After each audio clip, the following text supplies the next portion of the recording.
Hello and Assalamu alaikum, everyone. I am Kashif Kamran and welcome to the AA Webinars to Success for September 2024 exam. Let's see what is the agenda of this particular webinar. Now, firstly, this webinar is being conducted when your exams are just 10 days away. So formulating a 10 days study strategy is very important. Now, all of you needs to self-evaluate yourself as of today to identify where are you standing in terms of your exam preparation.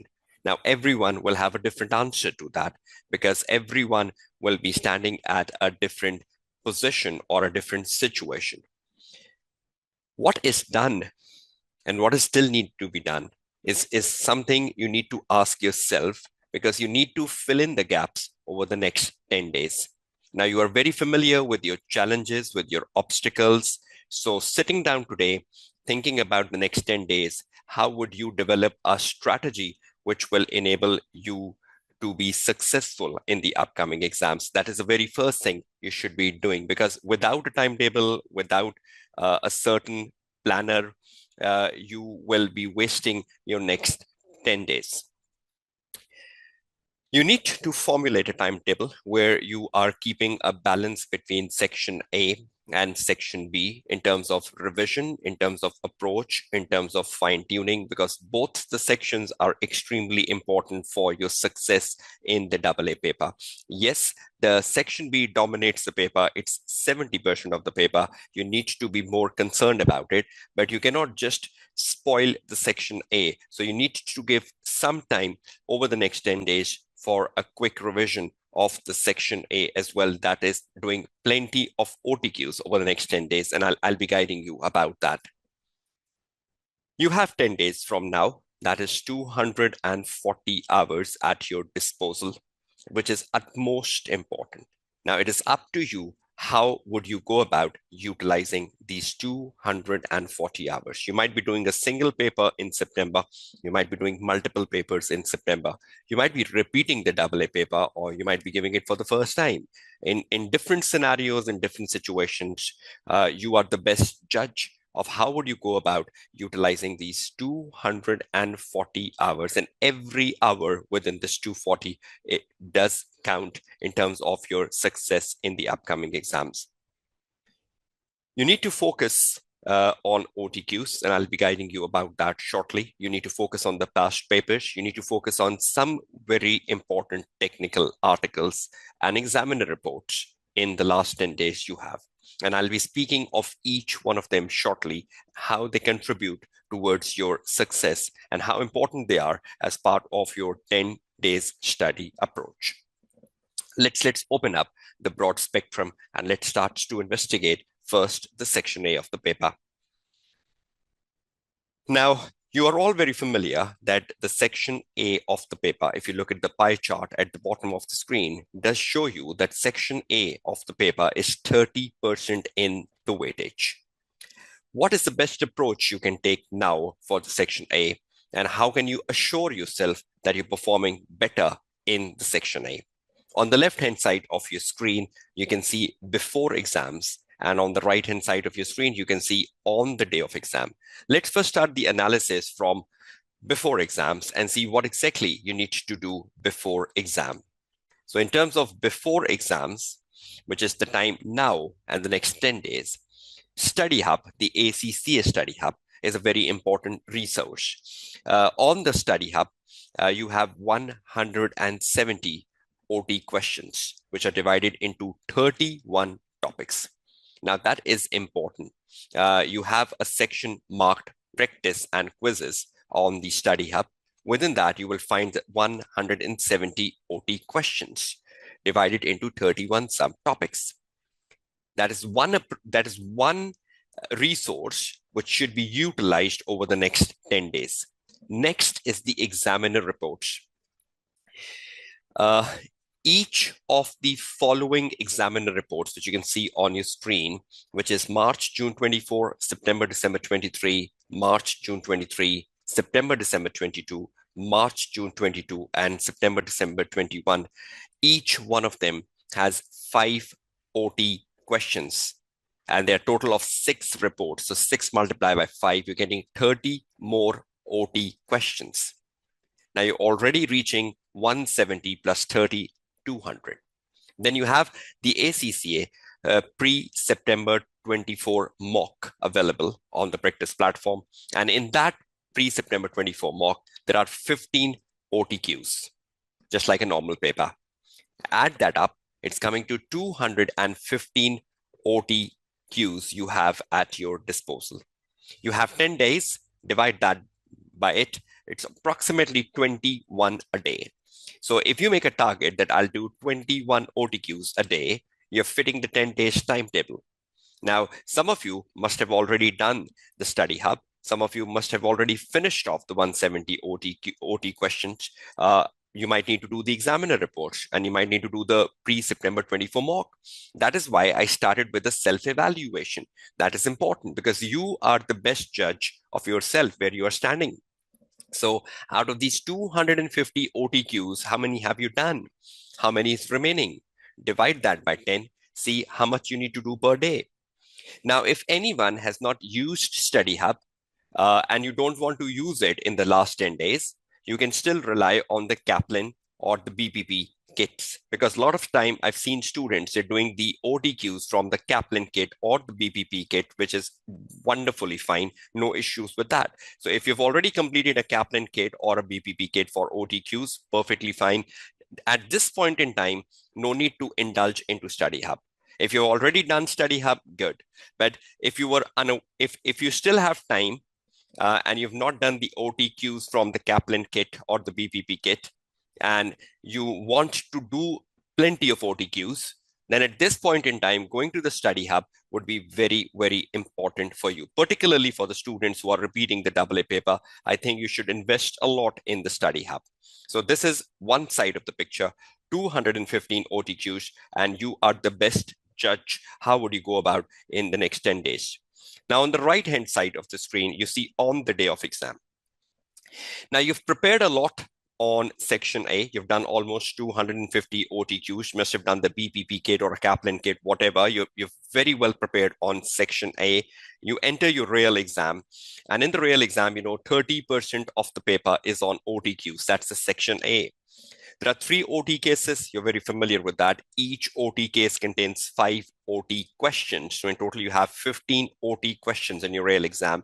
Each is worth 2 marks. So that's a total of 30. The time management you have for the section A is 54 minutes. I've already made the emphasis on that in my June 24 webinar as well. 54 minutes you have for your 15 OTQs. So how much time you have per OT question? You have 15 OTQs and you have 54 minutes. That means you have 3.6 minutes per OTQ. So that is important.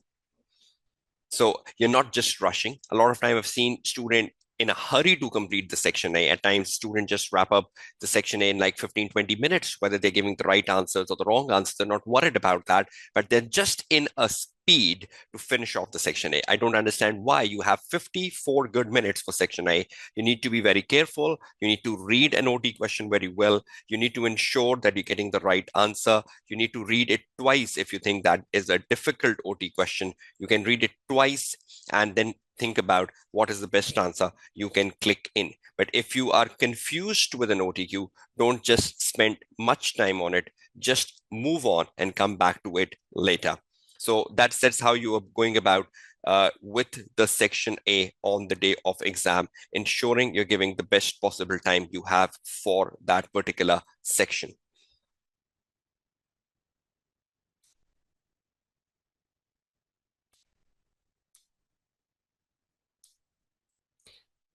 Okay, now moving towards the section B and looking for excellence in section B, what exactly you can do in section B and how you can ensure you're taking a good command in section B ahead of your September 24 exams.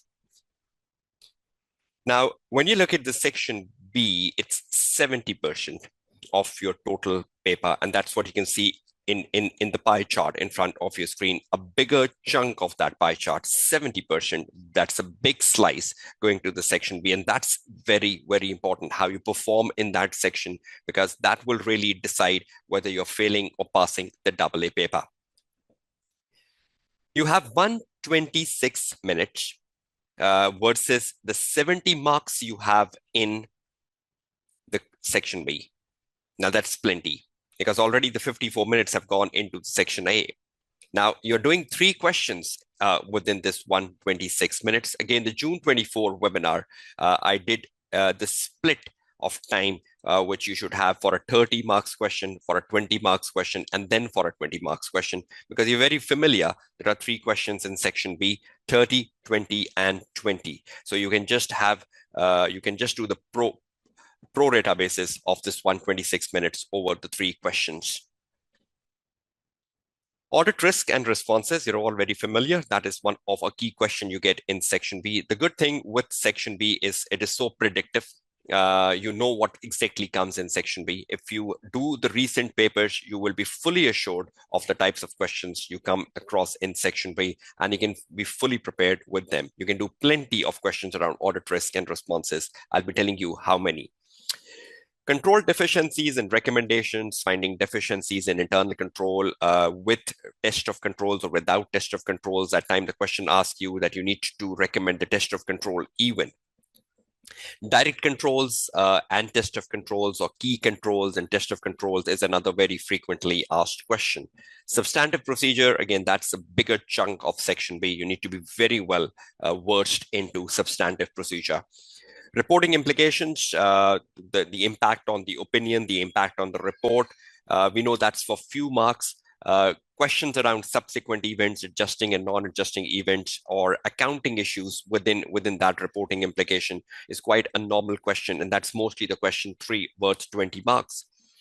Knowledge of reporting around CAM. We have seen past papers where examining team has tested your knowledge about key audit matters, how clear you are about key audit matters, and so on and so forth, or knowledge about MURGC paragraph. Corporate governance weaknesses and recommendations at times do come in section B, not very frequently, but it could be 1 in 6-7 exam settings that examining team can put something about governance weaknesses and recommendation. Even ethical issues and safeguards at times comes in section B, but again, that's not very frequent. Quality management issues. In the March-June 24 paper, there was a question on quality management issues. You need to identify the quality management issues from a scenario and give actions. Now we know ISA 220 revised is part of the AA paper. You should be well versed with ISA 220. You should be well versed with the question which came in March-June 24 exams around quality management, and you should be prepared on this topic, because this is more of a recent addition in the AA paper, and the emphasis is coming from the examining team. So you might see this emphasis into the other exam settings for 2024 as well. So just don't take a risk on quality management. Do 7 recent papers on the practice platform. There are 7 recent papers available on the practice platform from 2021 up to 2024. So there are 2 papers for 2021, 2 papers for 2022, 2 papers for 2023, and 1 paper for 2024. If you do these 7 papers for section B, you know what is coming. You know how things are examined in section B. You will take a good control of audit risk and controls and direct controls and substantive procedures, perhaps everything. So these 7 papers should be your focal point over the next 10 days. You need to evaluate yourself out of those 7. How many have you done? How many is remaining? And have you taken a good control? Do you have a reasonable assurance on the section B core areas? One thing more, which I would like to emphasize more, is the examiner report. At least 1 examiner report is to be read. This is not the examiner report for the ODQs.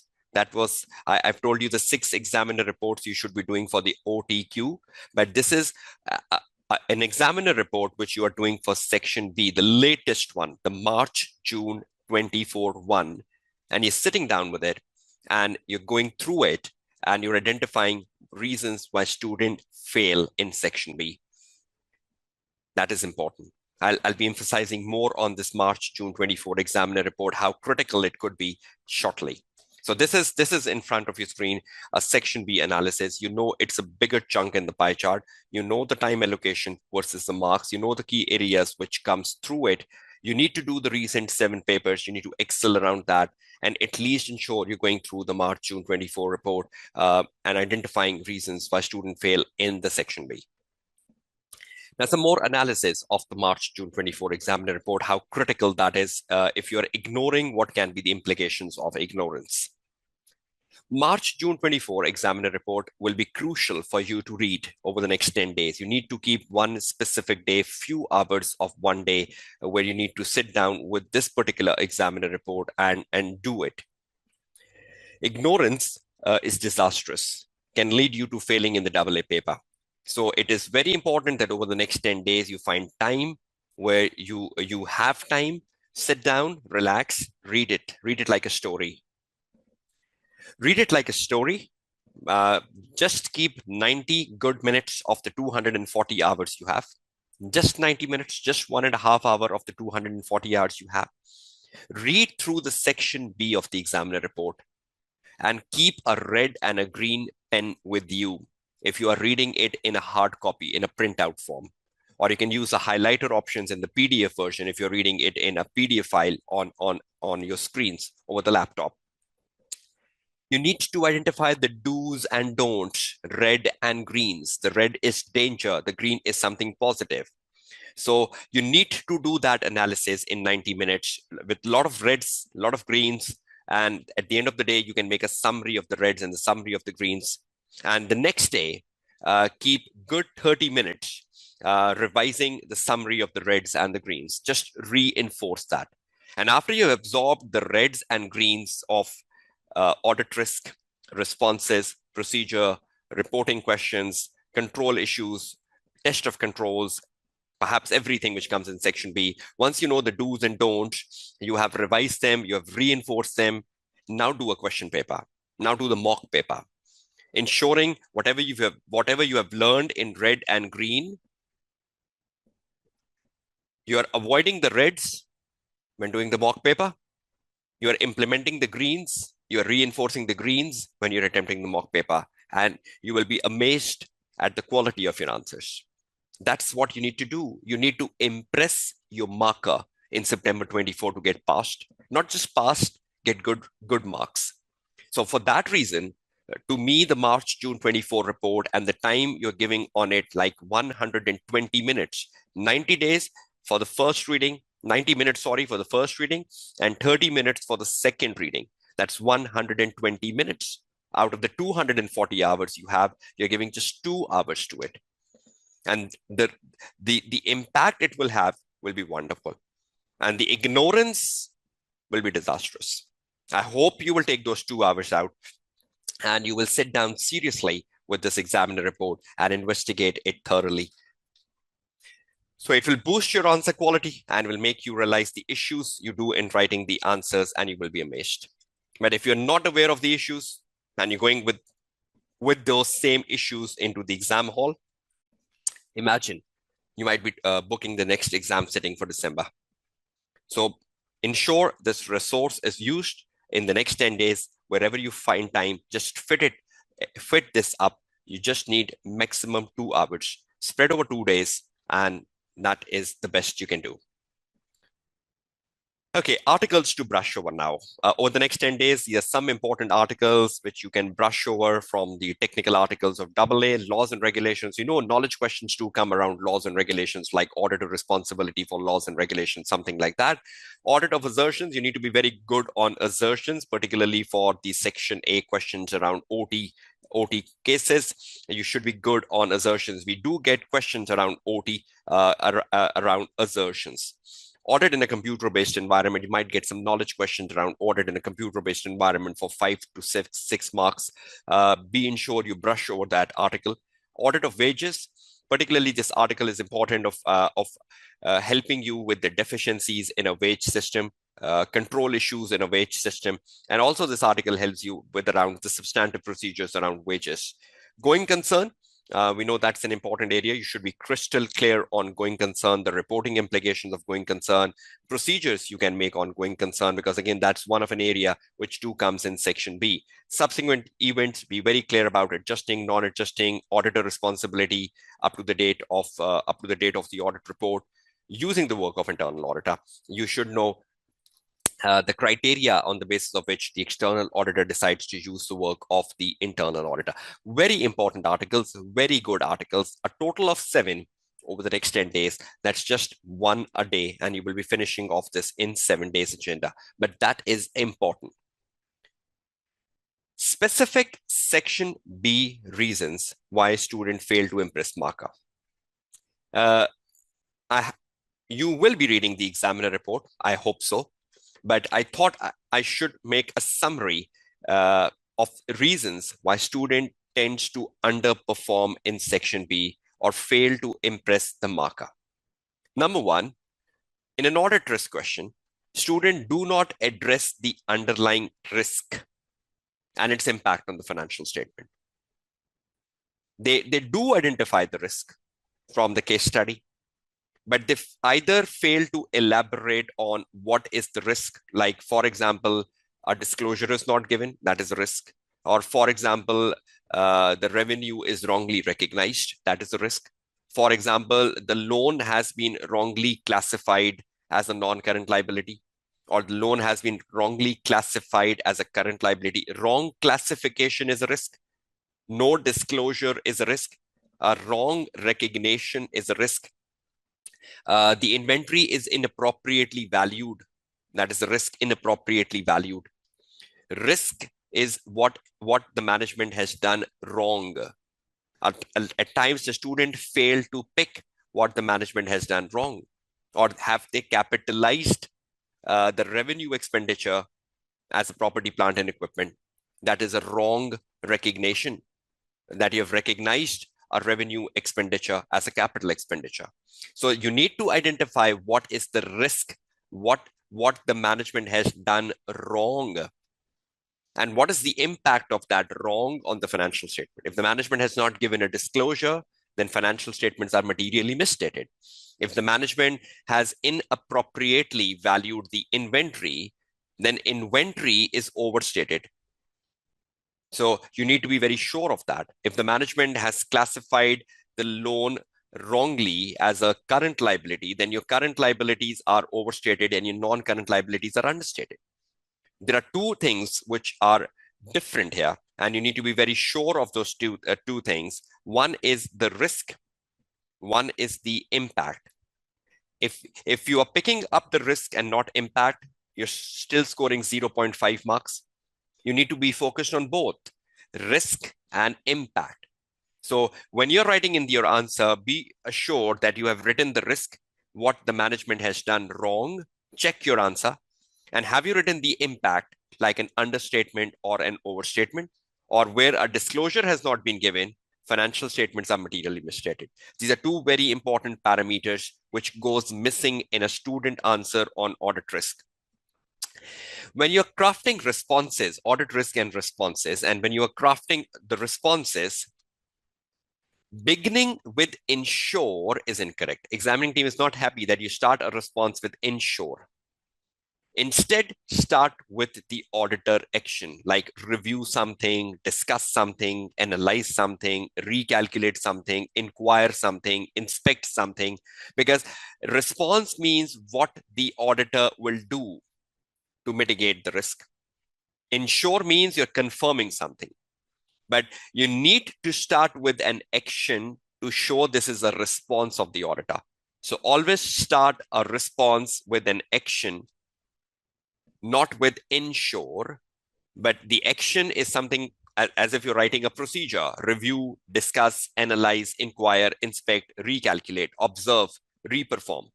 These are all actions, right? This is all actions which demonstrate what is the auditor doing. Procedures. Third very important area. Immerse yourself in the given case. Now, procedures in AA comes with a cases. Every time the examiner will give you a case and ask you make 4 procedures or 5 procedures on a given case. It could be share capital, it could be a director bonus, it could be payables, it could be trade receivables, but you will have a short scenario with it. You need to immerse yourself in that scenario and you need to ask a question. What will the auditor do to verify the statement presented in the scenario? When you're reading the scenario, there will be statements in the scenario. Every full stop is a statement. Think about that statement and ask a question. What will I do here to verify it? What will I do here to check it? What will I do here to check the source document? What will I do here? Should I recalculate this? Should I inspect a source document? Should I review the board minutes? Should I take a representation letter? Should I observe something? You need to ask a question to yourself. What will I do for the statement to verify, to gather sufficient appropriate audit evidence? And develop a procedure starting with an action word, just like you're crafting a response in number 2. Make sure each procedure has a clear reason to earn full mark. Every procedure should have a reason to confirm. If you're reviewing the board minutes, what's the reason? If you're recalculating depreciation expense, what's the reason? Or if you are reviewing the cash book, what's the reason? Or if you are inspecting the fixed asset register, what's the reason? Every procedure should have a reason, so to make it a complete procedure. So please ensure you immerse yourself in a scenario, whatever scenario is given to you in the AA paper. Involve yourself, ask a question, what will I do to verify this? That will really help you identify a procedure. And every procedure should be followed by a reason. Students often fail to justify why a control is key or direct. They do identify a key control, they do identify a direct control from the scenario, but although they identify that correctly, they do not elaborate on how the control is mitigating the risk, because any control which is mitigating the risk is a key control, is a direct control. But a lot of times the student pick up the key control, but they fail to identify how it is mitigating the risk, because you need to elaborate on that. So, for example, if the employee clock in and clock out system at a factory, you have a clock in and clock out system at a factory, right? Which is being supervised. There is a person sitting and supervising it. Now, that will ensure that only the genuine employees are paid. That will ensure that you're not claiming any bogus hours, or you're not claiming for the hours you have not worked, because the clock in and the clock out system is being supervised, and that is a good control. If it is not supervised, that is a control deficiency. If it is supervised, that is a good control, a key control. But what is the reason? Because it's mitigating the risk that only the genuine employees will be paid. No bogus hours will be claimed. So you need to elaborate upon that to make it a better answer around key control or direct control. Regarding the control weaknesses, we know control weaknesses comes a lot in the AA paper. Student pinpoint the weakness accurately, but do not discuss the potential implication. What may go wrong for the organization? So you do pinpoint the weakness, but you don't identify the implication of the weakness. What may go wrong? So if there is a weakness like the clock in and clock out system is not supervised, and not supervised is a weakness, but what's the implication?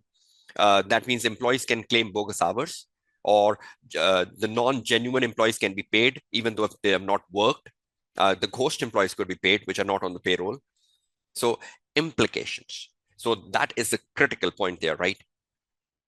In a reporting question, students struggle to comment effectively on the accounting treatments and fail to provide a proper justification for their qualified opinion, often concluding their answers too abruptly. If you're saying this will lead to a qualified opinion, you need to give basis. First, you need to justify that it is a material misstatement. You need to comment on the materiality. You need to justify that this is a wrong accounting treatment. It's a wrong accounting treatment. That means it's a misstatement. That misstatement has a value. The value is material. You calculate the materiality. You comment on the materiality. And on all that basis, being a material misstatement, you should issue a qualified opinion. A qualified opinion should be followed by a basis of qualified opinion where you justify the reasons of giving a qualified opinion. You should elaborate. You cannot just abruptly say, because of the material misstatement, the auditor will issue a qualified opinion, full stop. You didn't elaborate it on the material misstatement. You didn't elaborate it upon that a qualified opinion should be followed by a basis of qualified opinion, justifying the reasons why you've given the qualified opinion. So try to go over these 6 points on your screen, relate it with your answers, ask a question to yourself, am I doing these mistakes? Am I missing on the risk and impact in an audit risk answer? Am I starting the responses with ensure? Am I writing the procedures where I'm not immersing myself in the case study? Or am I just identifying the direct control and the key control, but I'm failing to elaborate upon them? Or am I writing a weakness without the implication? Or am I writing a reporting question which is too short and I'm just abruptly closing it? I hope this will help you out with a good preparation for your upcoming exams. Now just let me give you an idea. We are taking some examples from the March-June 24 paper, something I just discussed with you. Just let me take on the practice platform. But just before that, something I've emphasized a lot today, I hope you can see that in front of your screen, the March-June 24 examiner report. You need to go through it, section B. The section B is starting from page number 6. Section A is what you are using for the OT questions, right? So you can do the OT questions, 5 of them from section A, which I've guided as well. But section B, you click on section B and you come here. And you can see the section B on your screen. The first question, describe 8 audit risk in the March-June 24 paper. And the examining team is then telling you what was good, what was bad. See this paragraph here, see this commentary here. And it's not just here, it's going on and on and on. Very long commentary. You need to keep a red and green pen with you. See what student do good in an audit risk question, what they do bad. And this way, you need to read down from page number 6. And this report is continuing from page number 6 to almost page number 22. So that is like 16 pages of commentary on section B, 70% of your paper, March-June 24. So please ensure, firstly, you attempt the March-June 24 paper. You have your answer ready for March-June 24 paper, and then sit down with the section B examiner report and keep your answer with you. And just keep checking. If the examiner says this should not be done, and that is in your answer, you say, okay, cross. This should be in the answer. Oh, that's in my answer, tick. You can self-evaluate your answer. You can self-evaluate how much will I score from this answer. And the best part is when you're self-evaluating your learning, at least you will not do the mistake you have already done in the March-June 24 paper. So answer should be with you for the March-June 24, which you have written. Sit down with this examiner report and then self-evaluate. In that way, you will be finding the do's and don'ts. You will be marking your script and you're preparing yourself for the mock exam, and you will do better in the mock. Okay, now just one last thing quickly. That's to focus on the practice platform for the March-June 24 paper. I hope you can see this practice platform in front of your screen. This is the March-June 24 exam. I'm not going over it, but I just want to emphasize on some of the issues the student do and they fail to impress the marker. In an audit risk question, we just discussed that in an audit risk question, you need to ensure that you are writing every risk with an impact and you are identifying the risk and the impact. And for the responses, you're not starting it with ensure. Now just go through it. In the very first paragraph here, it is telling us that it is the first year audit. Planning your first audit. Now, we know first year audit itself is a specific risk. We have a detection risk because we have less knowledge of business, and you need to write in a procedure. For example, you'd write over here,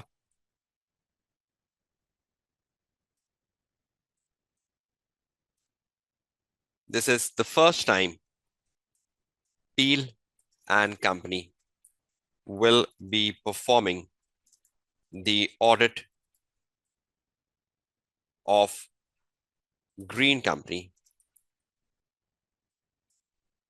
which means that Peel Company will have less knowledge of green business, which increases the overall detection risk in the first year audit. Now that's very simple. Detection risk is written this way, right? In detection risk, we're not saying understatements and overstatement, because in a first year audit, the only issue is that we have a higher detection risk because we are not very familiar with green company business. We will gain knowledge over the passage of time. Now then you need to write in the audit response,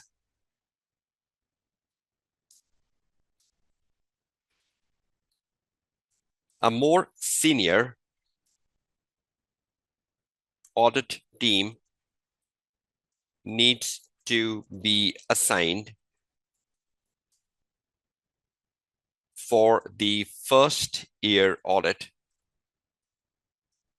to reduce risk to an acceptable level with a proper timetable and identification of risky areas where the team needs to focus more.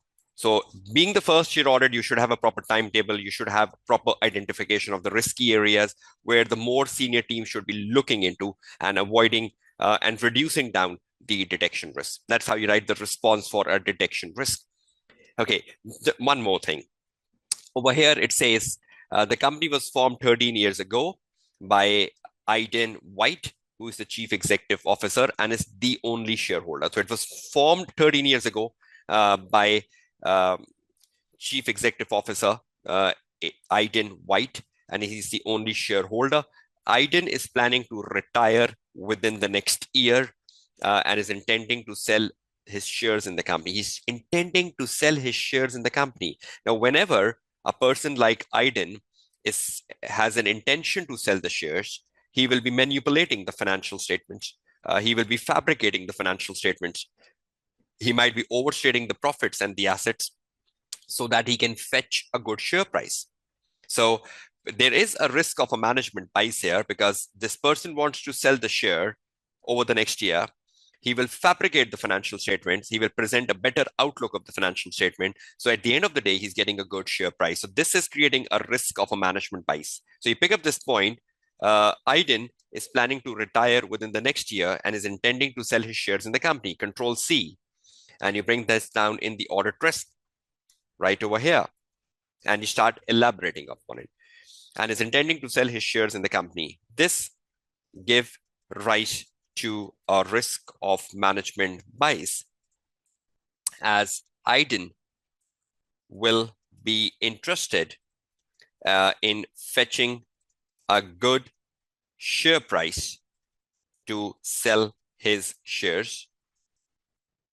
And this will lead to a manipulation. This can lead to a manipulation of results in the financial statements. Already, now if you're a clever student, you will go down and you'll say, is there anything increasing already? Because he wants to sell the share. You go down and you see the revenue. The revenue has increased from 85.1 million to 88.2 million. You will find the percentage of how much it is rising. And you can already see the gross profit rising from 20% to 26%. So there are some indicators that already the fabrication is taking place, a rise in the gross profit margin, a rise in the revenue. You need to find out the percentage. I'm not doing that in this webinar. Already, revenue is increasing by a fill in the blank percentage, and the gross profit margin has increased from 20 to 26%. Therefore, profits could be overstated. Profit and revenue could be overstated. Profits and revenue could be overstated because he wants to sell a share at a good price. Now, when we come to the audit, we need to be more skeptical in the areas around profit and revenue. We need to be more focused on procedures around revenue. Auditor should increase the sample size and be more skeptical around revenue, particularly revenue cutoff, because he might record revenue early, revenue cutoff, or revenue occurrence, as Iden could possibly overstate revenue. So I need to be more skeptical about a revenue occurrence and revenue cutoff, because these are the two important assertions which could be misused by Iden to overstate the revenue. And I should increase my sample size around that. See, this is how you're writing the audit risk and responses, and see how you connected the Iden point with the numbers, financial numbers. You need to interlink things where possible. There could be a situation in the exam which can be connected with the numbers given. So correlate them, boost your answer quality. That's how you're writing in the answer. Okay, you move down. Next question.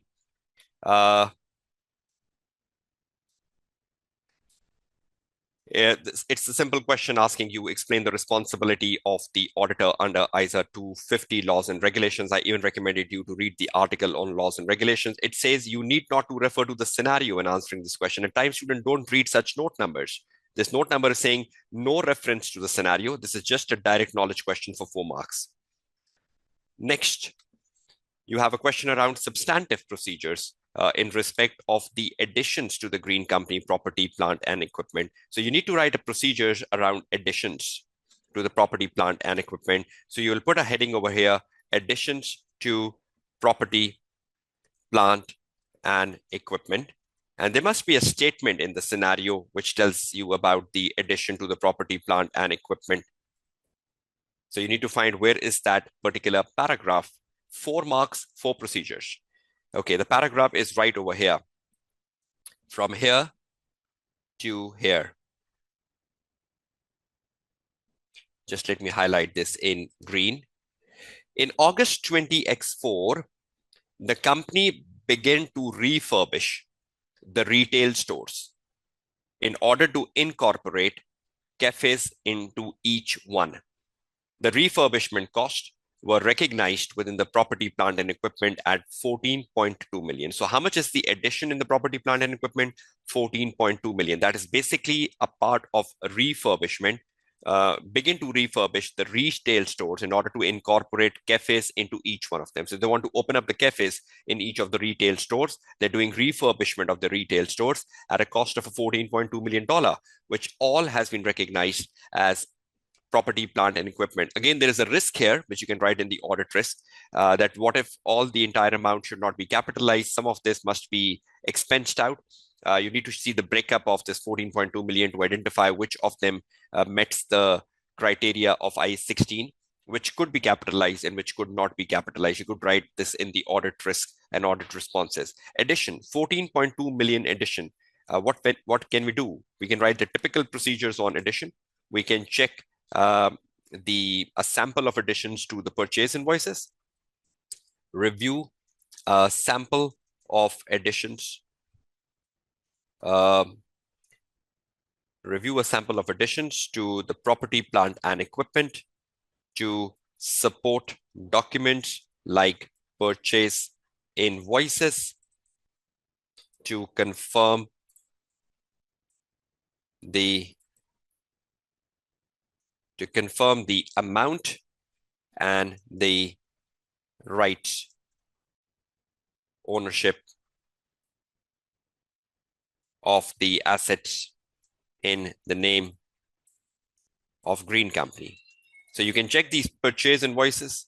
That will assure that the asset belongs to the green company. And you can also confirm the cost of the asset back to the fixed asset register to confirm the cost and the rights and ownership of the assets in the name of the green company.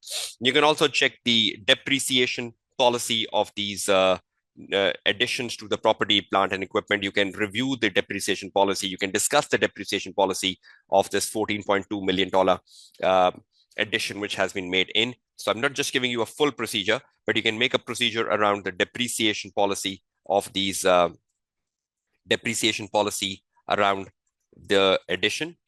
You can make one procedure here. You can make one procedure around recalculation of the depreciation around the additions. Recalculation of depreciation around the addition, right? You can also check the physically inspect, right? A physical inspection can also take place. Physical inspection of the property, plant, and equipment addition on a sample basis. So whenever there is an addition, we can check addition for cost, we can check addition for rights, we can check addition for depreciation policy, we can check addition for physical inspection, that whether it exists or not. So some sort of those procedures can take you to 4, but you need to develop them with proper reasons, starting them with an action verb like review, like recalculate, like discuss, something like that, just like I wrote the first one. Then you go down to the next one. This is what I was telling you. This is a sort of a new question which has come in the March, June 24 exams. Please ensure you have a good knowledge of the ISA 220. This question is saying, identify and explain 3 quality management deficiencies in respect of the approach adopted by Teal Company and provide recommendation which should address each deficiency. So you need to identify 3 quality management deficiencies in the table. And for each deficiency, you need to tell a recommendation on how to overcome the deficiency. You should be well versed with ISA 220. You should know what are quality management deficiencies. It's so easy to identify from the scenario because they're very easy to pick up. But for each deficiency, you need to tell the recommendation. And for each deficiency, you need to tell the implication of the deficiency on the audit process. So for each deficiency, you need to tell the implication on the audit, the implication for the audit. Just like you're writing a control deficiency for the client, so you tell the implication of that for the client. Over here, you're telling the implication for the audit process. What must have gone wrong or what will go wrong in the process of the audit, and then giving a recommendation. So please ensure you brush over this. As a student, this is an important topic, an emerging topic. Okay. Then you have questions on deficiencies and writing matters, why a deficiency would be considered as significant. I just want to discuss one reporting question with you, how to write the answer, because students at times abruptly end a question around reporting. Direct controls and test of control, we discussed the issues under that. Please ensure you brush over this as well. Then you have control deficiencies and control recommendations. Again, you have substantive procedures around valuation of inventory. Now, I was saying you should immerse yourself in a scenario. Valuation of inventory, you can see there is a paragraph on inventory here. You will indulge yourself in this paragraph. You will ask questions to yourself, what should I do? What should I do to gather evidence? At every full stop, at every sentence, ask a question. What should I do to gather evidence? And you will start gathering evidence. You should start getting the procedures at the end of the day. Okay, the next one where I need to focus time on is a question around reporting. Yes, this one. Discuss the issue and describe the impact on the report if this issue remained unresolved. This is where I find students abruptly writing the answer. It's a 5 marks question. At least there should be 5 good sentences, paragraphs to make up a 5 marks impressive answer. Let's see what is the issue. Discuss the issue. If I'm writing the answer, it says the final audit is now nearing completion and you are reviewing the financial statements. The directors have told you that they've decided against the redundancy provision of $1.8 million. So directors are not providing a redundancy provision. They have decided against the redundancy provision of $1.8 million for the year ending 31st of May, as the closure of the shop will not take place until September. So what is the grounds they're not providing a redundancy provision at the year end? Because they think the closure of the shop will take place after the year end in September 20X5. Let's see, do we have a paragraph on redundancy provision given in the left? Yes, we have. In May 20X5, which is the year, which is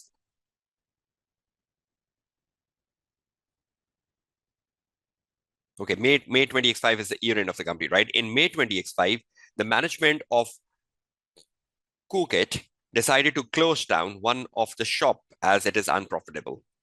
An announcement of this decision was made on the company website in May, on 28th of May, that is before the year end, and the staff was informed of the closure. So see, you have a constructive obligation. You took this decision before the year end. You communicated it on your website of your intent to close. You even communicated it to the employees who were affected that we're closing down the shop, so you will be made redundant. This all has happened on the 28th of May, that is 2 days prior to the year end. All 32 staffs employed in the shops are to be made redundant, with a redundancy provision of $1.8 million expected to be included in the financial statement. The closure will take place in September. Now, do we need to recognize the redundancy provision at the year end, even though the closure will take place in September? Yes, because we have a constructive obligation. They have communicated it on the website. They have informed the stakeholders affected on the 28th of May, that is before the year end. So a provision is to be recognized in the year end financial statements. Management is not doing that. So currently that means the liability is understated and the profit is overstated. Let's discuss the issue. When you're discussing the issue, you need to write the accounting treatment, right? The redundancy provision, the redundancy announcement, the redundancy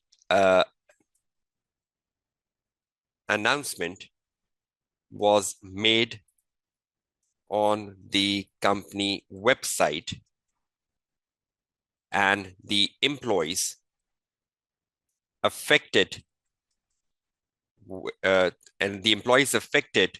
through this decision were communicated on 28th May 20x5, which is before the year end, which is before the year end. This announcement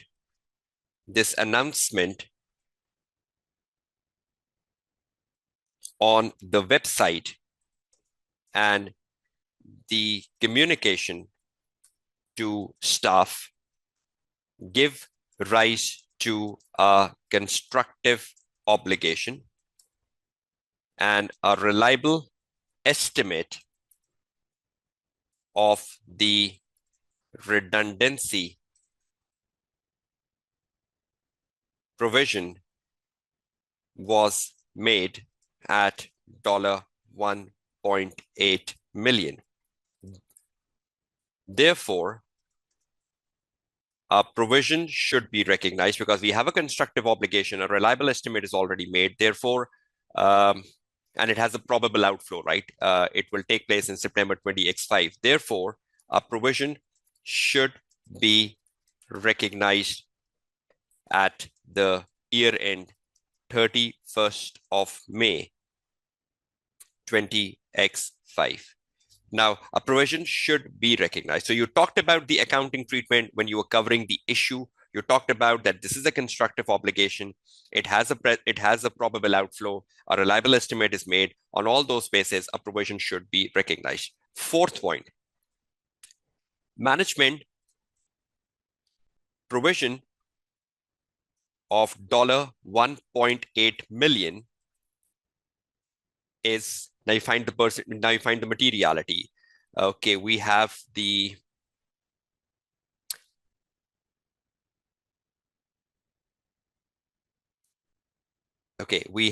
profit at 22.8 million.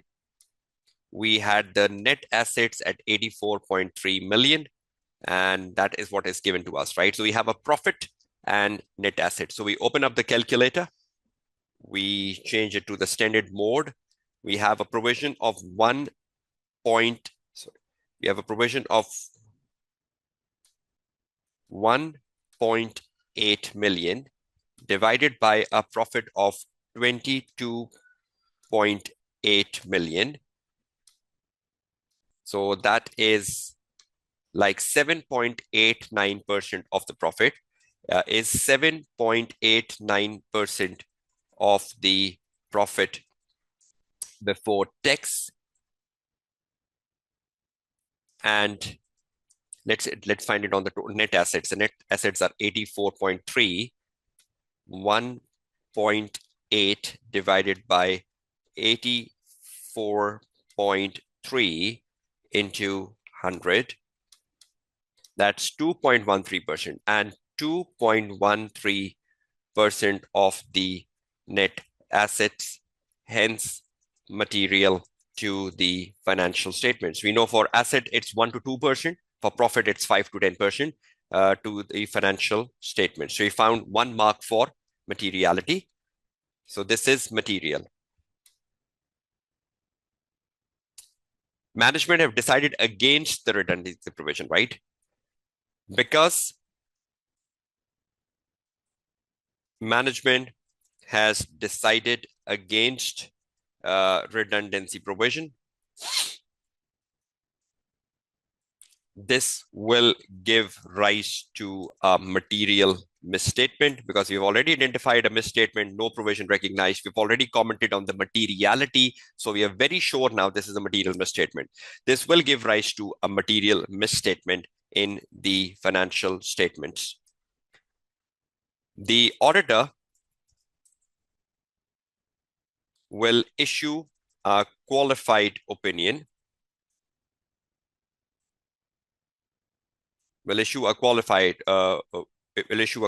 opinion due to a material misstatement, and will explain the basis of the qualified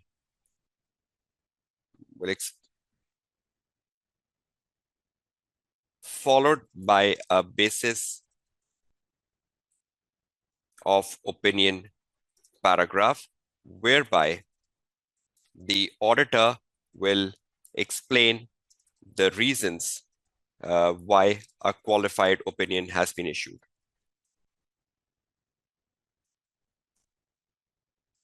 See the number of points you have on the screen. I almost wrote like 6. I need 5. So you can just cut short the accounting treatment. I almost wrote like 3 points on accounting treatment. You can cut it short. Materiality, this particular paragraph is a must. Auditor will issue a qualified opinion. This paragraph is must. So you can, what I'm doing in bold is must. So you can skip this paragraph. Management has decided against the redundancy provision will give rise to a material misstatement. You can omit that, but this is the structured approach. See, I didn't abruptly answer my question. I went over the issue. I discussed the accounting treatment. I identified the percentage for materiality. I concluded this is a material misstatement. Then I went down concluding that this will give rise to a qualified opinion. This is the approach. Please ensure you read through the examiner report, identify the do's and don'ts, learn from the common issues I've addressed today, implement them in the mock exam. Do the mock exam in perfection around audit risk, responses, reporting, procedures, whatever you're doing in the mock exam. And please assure that you're very well versed with ISA 220 revised, and you've done a question around quality management issues from this exam setting.